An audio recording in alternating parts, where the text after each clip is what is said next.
They thought she was just the maid. At a black-tie charity gala attended by over 300 of the city's most powerful people, she stood quietly near the edge of the room, unnoticed, unacknowledged, doing what she had done for decades.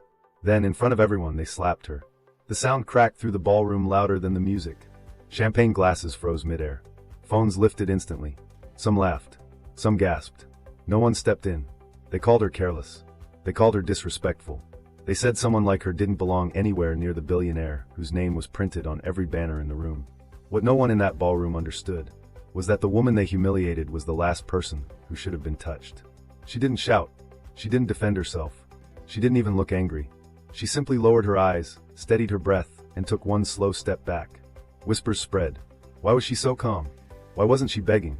Why did the billionaire suddenly grip his cane like the ground had shifted beneath him? Because across the room, the old man knew something no one else did. He knew that one quiet decision she had made years earlier still held the power to decide who would inherit his empire and who would lose everything. The music kept playing unaware. Laughter tried to survive. But something had changed.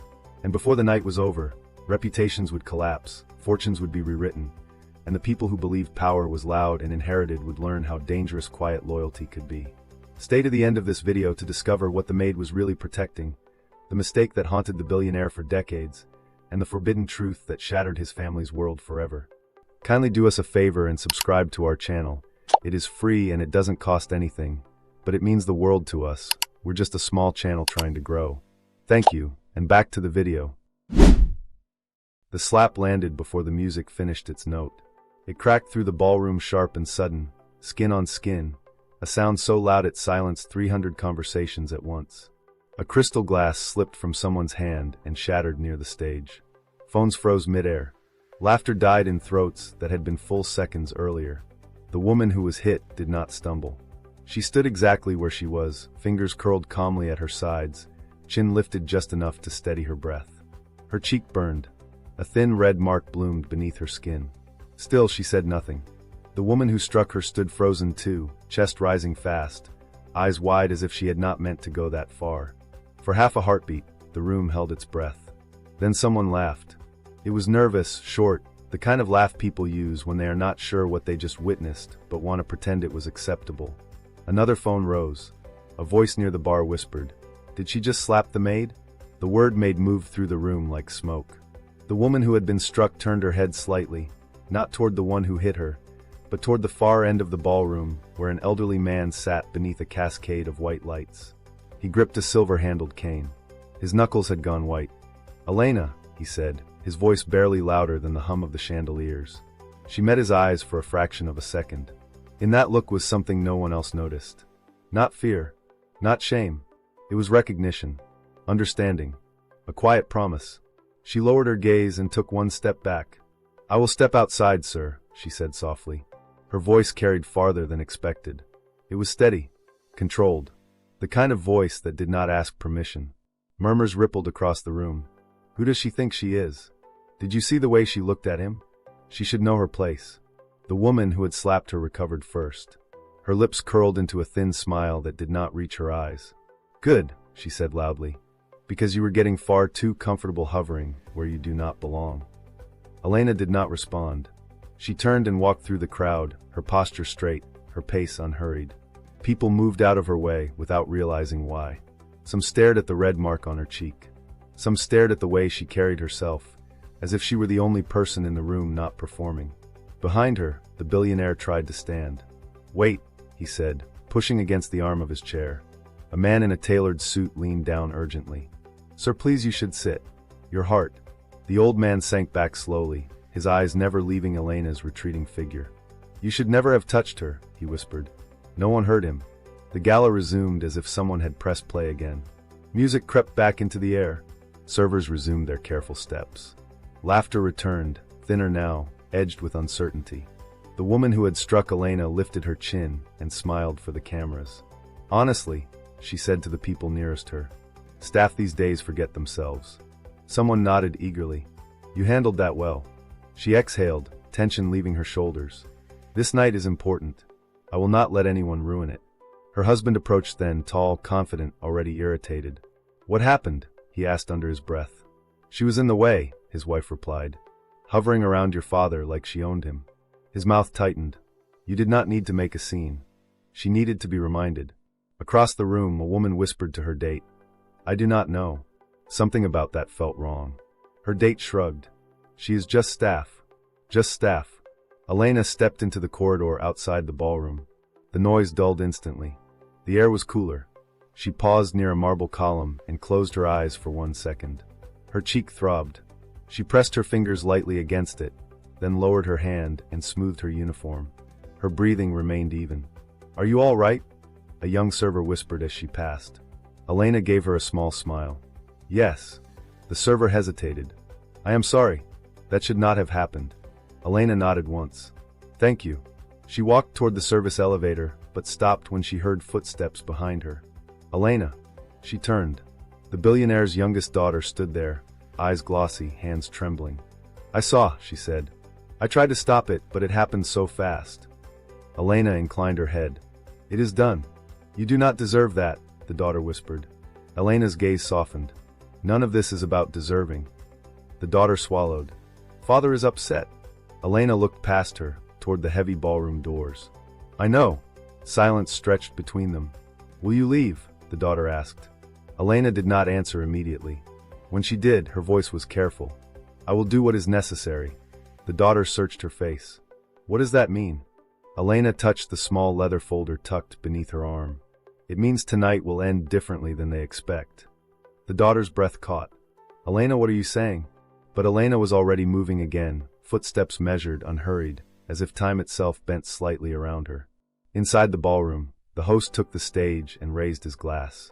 Ladies and gentlemen, he announced brightly, thank you for being here tonight to celebrate the future of the Harlan Foundation and the extraordinary generosity of its founder. Applause followed, loud and practiced.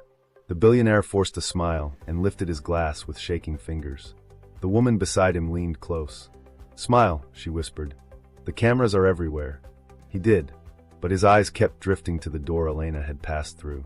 He remembered the first night she arrived at his estate nearly 30 years earlier. She had been younger then, eyes sharper, hands steady as she unpacked his medications and organized his life without being asked.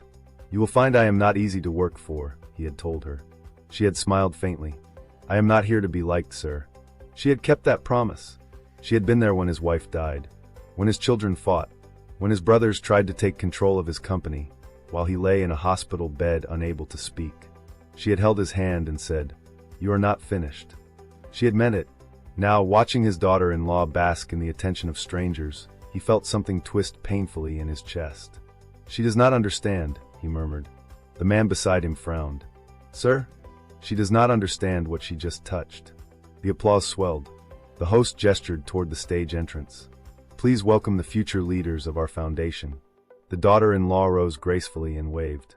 Elena stepped into the private office adjacent to the ballroom and closed the door quietly behind her. The room was dim, lined with dark wood and old photographs. She crossed to the desk and placed the leather folder down carefully. Her fingers lingered on its edge. Inside were documents that had never left her possession. Not once in 20 years. She opened it and scanned the top page, though she knew every word by heart. Are you prepared to execute this authority if required? The lawyer had asked long ago. Elena had nodded. If he asks. The lawyer had hesitated. It will destroy his family. Elena had answered calmly. Then it will only destroy what they built without him. A knock sounded at the door. Elena, came the billionaire's voice. May I come in? She closed the folder and moved to open the door. He stood there, smaller than he once had been, eyes wet with something close to regret. I am sorry, he said quietly. I should have stopped it. Elena stepped aside to let him enter. You tried. He sank into the chair opposite the desk. I should never have allowed her near you. Elena remained standing. This was inevitable. His brows drew together. What do you mean? She met his gaze directly. Disrespect grows where silence protects it. He closed his eyes. I failed you. No, she said gently. You trusted me. He laughed bitterly. I trusted you with too much. With exactly enough, Elena replied. Silence filled the room. Do you want me to handle it? She asked. He opened his eyes slowly. Handle what? The consequences. His throat worked. What will it cost? Elena did not hesitate. Everything they think they own. His breath shuddered. And you? I will lose nothing, she said softly. I never claimed any of it. He leaned back, staring at the ceiling. They will hate you. They already do. They will call you cruel. She tilted her head slightly. Cruelty is what happened out there. He studied her face, the faint mark still visible on her cheek. Do it, he said at last. Elena nodded once. She reached for the folder. Inside the ballroom, laughter peaked again. The woman who had slapped her raised her glass high, basking in the attention. To legacy, she declared. Around her, guests echoed the toast.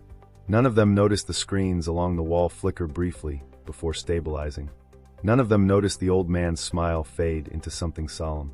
None of them noticed that the woman they had dismissed as nothing more than a maid had just opened a folder that would decide who left that room powerful and who left it broken. And Elena, calm as ever, began to speak.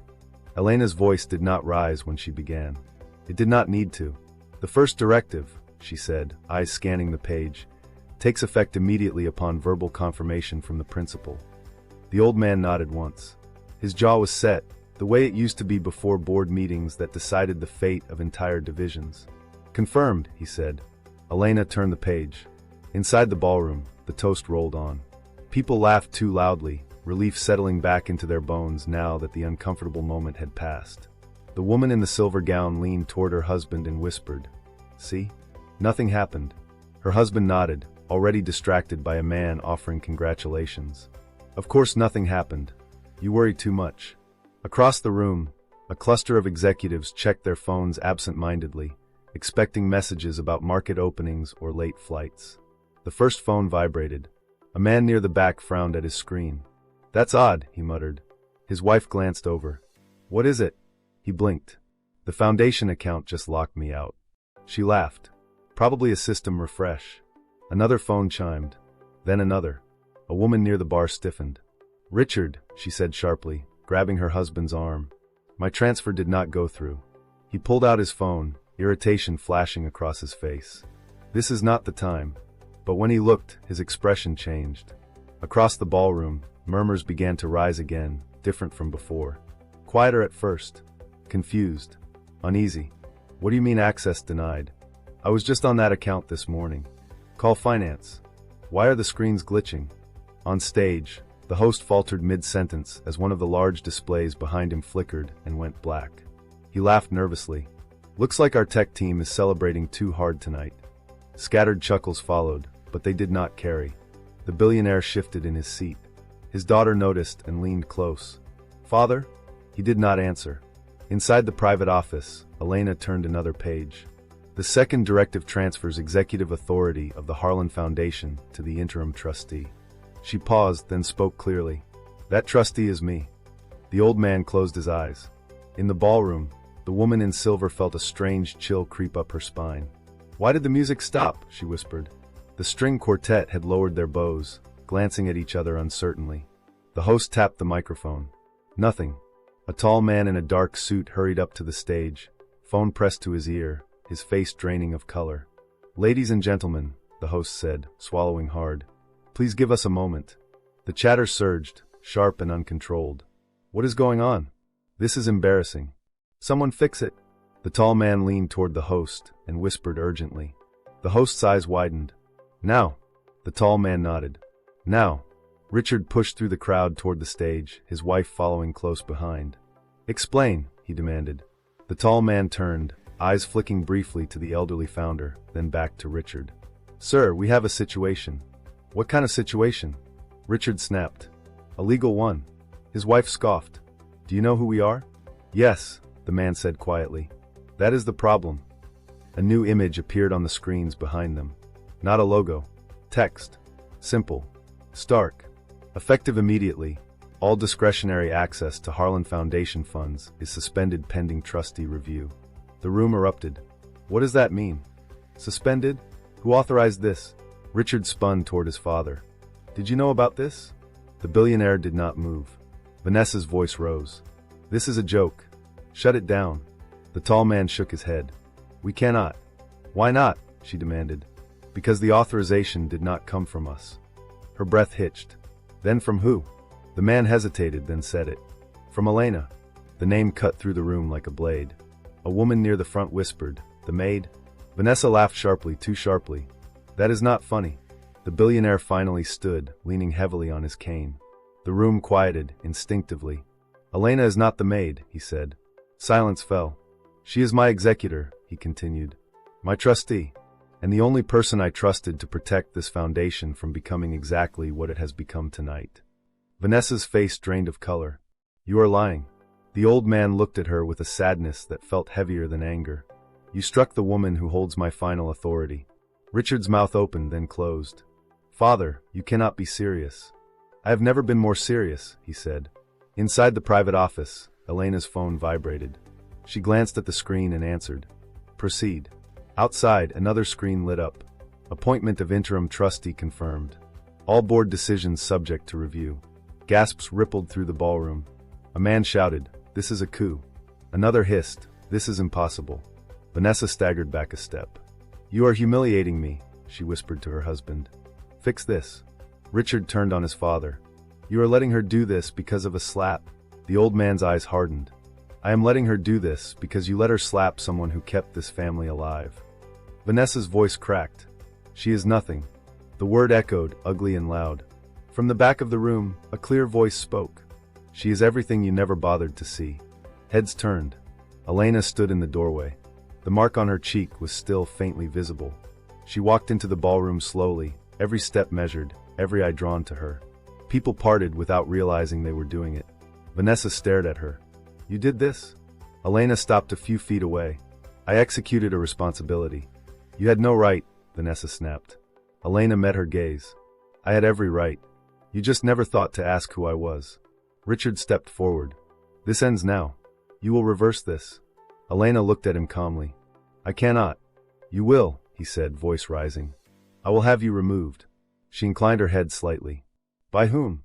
Security hovered uncertainly at the edges of the room, eyes flicking between Elena and the billionaire. The old man spoke. "No one touches her." Vanessa laughed, hysterical. "You are choosing her over us?"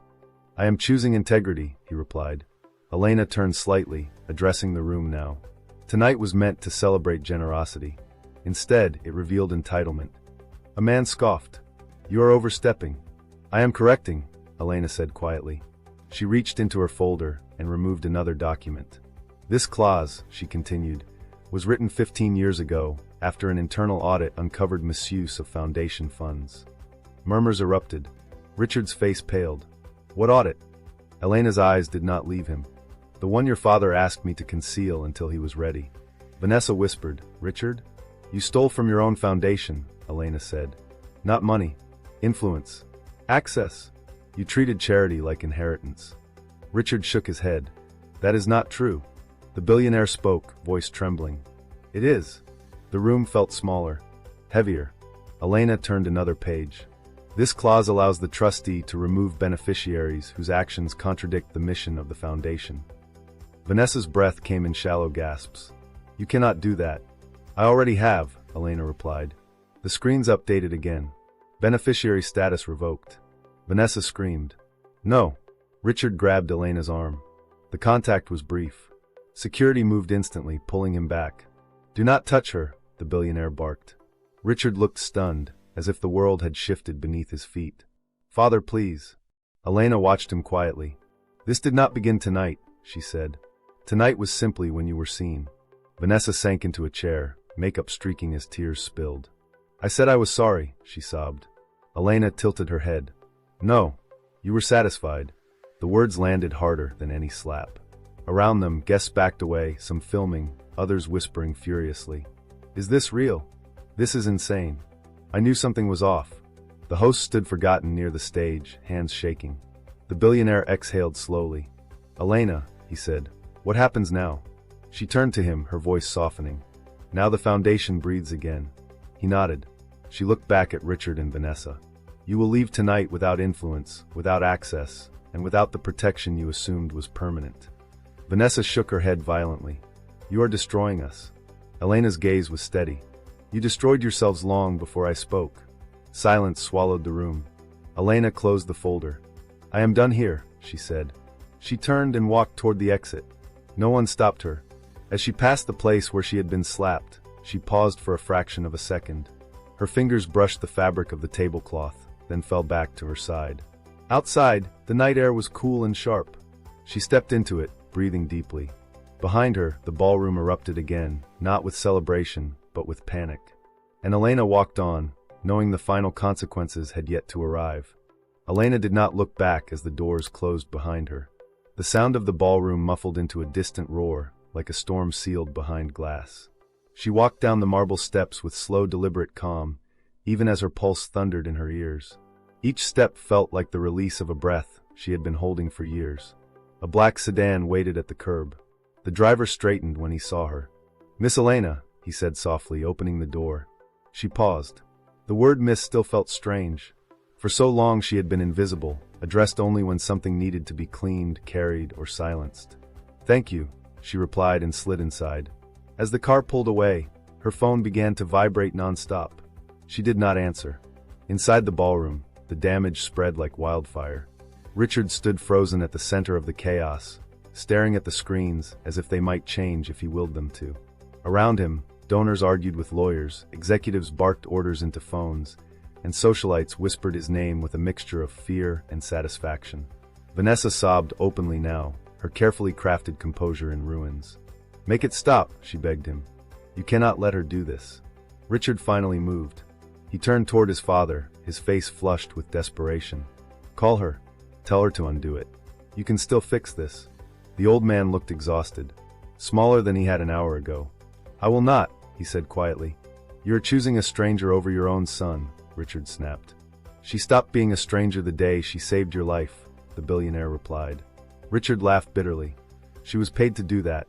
"No," his father said. "She was trusted." The words cut deeper than any accusation. Security escorted guests out in uneasy waves, the gala dissolving into scandal before the dessert course had even been served.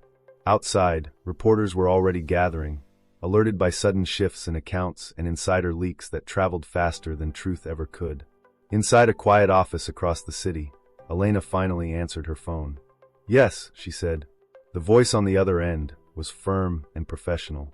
"This is legal counsel. The board is requesting an emergency meeting." Elena leaned back in her seat. "They may request whatever they like. The bylaws require 48 hours notice." There was a pause. "They are not happy." "They were not meant to be," Elena replied and ended the call. She closed her eyes briefly, memories surfacing unbidden. The night she first met him. She had been younger then, still wearing hope like armor. She remembered the smell of antiseptic, the frantic shouting, the moment the doctors froze. "He is crashing," someone had yelled. Everyone had panicked except her. She had stepped forward, hands steady, voice calm, translating the chaos into action. She had saved him not with magic, but with clarity. Later, when the room had emptied, he had looked at her with quiet astonishment. "You did not hesitate," he had said. "I could not afford to," she replied. He had smiled faintly. "Neither can I anymore." That was when the questions began. That was when trust took root. Back at the estate, the billionaire sat alone in his study. The gala jacket lay discarded on the chair. He stared at the photograph on his desk of a younger Richard smiling beside a woman long gone. He picked it up, then set it face down. The phone rang. He answered. "Yes." "Sir," his assistant said carefully, "the media is requesting a statement." He closed his eyes. "Tell them the truth." There was a pause. "All of it?" "Yes," he said. "All of it." By morning, the story had exploded. Headlines screamed about a Maid turned trustee, a public slap, and a billionaire family imploding in real time. Clips from the gala circulated everywhere, slowed down, zoomed in, dissected. People argued online. Some mocked. Some cheered. Many questioned how much power had really been hiding in plain sight. Elena watched none of it.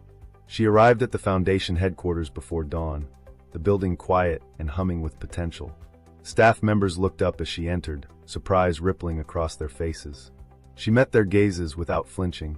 "Good morning," she said. "We have work to do." In the executive conference room, she laid out files, audits, and reports that had been buried for years. Names surfaced. Transactions were traced. Patterns became undeniable. "This cannot be real," one analyst whispered. "It is," Elena said. "And it ends now." Across the city, Richard sat in his penthouse, surrounded by lawyers who spoke in cautious tones.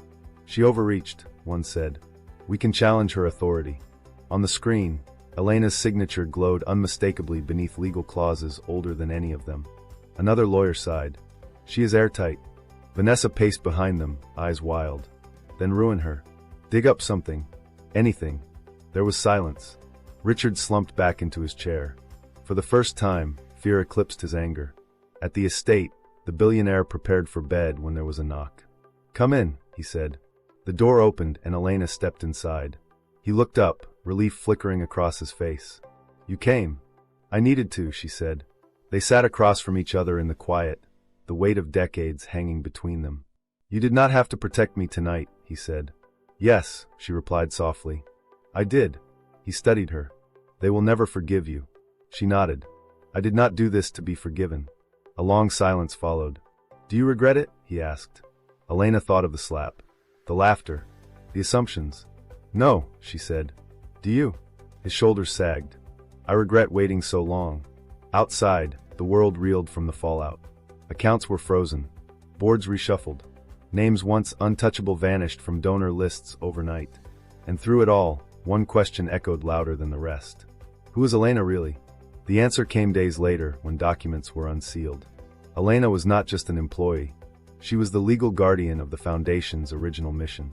The quiet architect behind its most ethical decisions. The woman who had declined titles and praise in favor of leverage. Public opinion shifted. People who had once scoffed now listened. At a press conference, Elena stood before microphones, her expression composed. "I was never invisible," she said. "I was underestimated. There is a difference." A reporter shouted, "Was this revenge?" She met his gaze. This was accountability. Elsewhere, Richard watched the broadcast in silence. Vanessa threw a glass against the wall. "She took everything." "No," Richard said hoarsely. "We gave it to her." The truth settled heavily between them. In the weeks that followed, the Foundation rebuilt itself. New leaders emerged. Programs were restored. The damage began to heal. Elena walked through the halls, still dressed simply, still avoiding the spotlight. One afternoon, a young assistant approached her hesitantly. "Miss Elena," she said, "they say you were once like us." Elena smiled gently. "I still am." The assistant nodded, eyes shining. Late one evening, Elena returned to the spot where it had all begun. The ballroom stood empty now, stripped of glamour, waiting for its next illusion. She touched her cheek, where the mark had once been. Power, she knew, did not announce itself. It waited. It observed. It remembered. And when the moment came, it spoke. Not with force, but with truth. The silence in the empty ballroom felt different now. It was no longer heavy with arrogance or spectacle. It was clean, honest. Elena stood there for a moment longer, then turned away, heels echoing softly as she left the past behind. Outside, dawn stretched across the city, pale gold light spilling between towers built by ambition and secrets. Her phone buzzed again. This time she answered. "Yes," she said. The voice on the other end was older, measured. "It is done. The final transfers are complete." Elena closed her eyes briefly. "Thank you. You knew this would cost you everything," the voice continued. "Your privacy. Your quiet." Elena looked out at the city. "I have lived quietly long enough." She ended the call and stood still, breathing in the morning. Across town, the billionaire woke to birdsong and an unfamiliar sense of peace. For the first time in years, he did not feel the weight of compromise pressing on his chest. He dressed slowly and made his way to the study where decades of decisions still lingered in the air. He picked up his cane and paused, then set it aside. He did not need it today. When he arrived at the Foundation later that morning, staff members straightened instinctively. He nodded to them, then entered the main conference room, where Elena stood reviewing documents. "You are early," she said without looking up. "So are you," he replied. She met his gaze and smiled faintly. It was not the smile of an employee. It was the smile of an equal. "I wanted to see it," he said, "before the noise returns." "It already has," she replied gently. "But it no longer controls us." He sat across from her. "They will write books about this. They will get many things wrong," Elena said. He chuckled softly. "As they always do." A pause settled between them, comfortable and earned. "I never thanked you," he said finally. "You did," Elena replied. "Every time you listened." In another part of the city, Richard stared at the skyline through floor-to-ceiling windows that no longer felt like protection. The penthouse was too quiet, too exposed. Vanessa packed angrily, tossing clothes into suitcases without folding them. "They are laughing at us," she hissed. "Do you know what they are saying online?" Richard did not answer. "They say she won," Vanessa continued. "They say we deserved it." Still nothing. She turned on him. "Say something." He looked at her then, truly looked at her, and for the first time saw what Elena had seen all along. "This is not about her," he said quietly. "It never was." Vanessa scoffed. "Then what is it about?" "It is about who we chose to be when no one was watching." She froze. The truth settled like dust after destruction. Unavoidable. Unforgiving. Days later, the billionaire made his final public appearance. He stood beside Elena at the reopening of a community center the foundation had once abandoned in favor of prestige projects. Cameras flashed. Applause rose. A child tugged at Elena's sleeve. "Are you important?" the girl asked. Elena crouched to her level. "Everyone here is." The girl smiled and ran off. The billionaire watched, eyes misting. "That," he murmured, "is the future." As months passed, Elena refused awards, declined interviews, and redirected praise. She focused on systems, not symbols. On structures that could not be bent by ego. And slowly the narrative changed. People stopped calling her the Maid. They called her the woman who ended a dynasty without raising her voice. One evening, long after the headlines faded, Elena visited the old estate one last time. She walked through halls she once cleaned, past rooms where she had been ignored, and into the garden where she had found moments of stillness between obligations. The billionaire joined her there, leaning lightly on the railing. "I will be stepping back," he said. "Fully." She nodded. "You have earned rest." "And you?" he asked. She looked out at the darkening sky. "I will continue." He smiled. "Of course you will." They stood together in silence as the sun dipped below the horizon. Far away, the ballroom lights remained off. The gala would never be remembered for its luxury, only for the moment a hand was raised in arrogance and a truth answered it with consequence. And somewhere between the slap that echoed too loudly and the quiet signature that changed everything, a world learned a lesson it would never forget. Power does not always sit on the throne. Sometimes it stands quietly beside it, waiting for the moment when silence is no longer an option. What began as a public humiliation at a glittering gala slowly revealed something far more powerful than wealth or status. A woman dismissed as invisible endured disrespect in silence, not because she was weak, but because she understood timing. While others measured worth by titles and proximity to power, she understood that true influence often lives in patience, loyalty, and restraint. The slap that shocked the room was never about anger. It was about entitlement. And the fallout was never about revenge. It was about consequence. Behind closed doors and quiet signatures, the balance of power shifted. Empires built on arrogance collapsed under the weight of their own blindness. Those who believed authority came from loud voices and public dominance learned too late that the most dangerous power is the kind that doesn't announce itself. The maid they dismissed was never just protecting a man or a fortune. She was protecting a truth, a legacy, and the line between control and compassion. In the end, no shouting was needed, no public vengeance, just clarity, choice, and the courage to let people face the cost of who they chose to be when they thought no one important was watching. And now the questions remain. If you were in her place, would you have acted sooner or waited for the moment when the truth could no longer be ignored? Do you believe power should be exercised quietly or publicly so others learn from it? Was the billionaire truly redeemed, or did he simply escape the consequences of his silence? And finally, how many people in our own lives do we overlook, not realizing they may hold more influence than we ever imagined? Let us know your thoughts in the comments. If you enjoyed this story, don't let it end here. Subscribe to the channel for more emotionally powerful billionaire romances where silence hides secrets, love challenges power, and one brave choice changes everything. New stories every week. Your subscription helps these stories keep coming.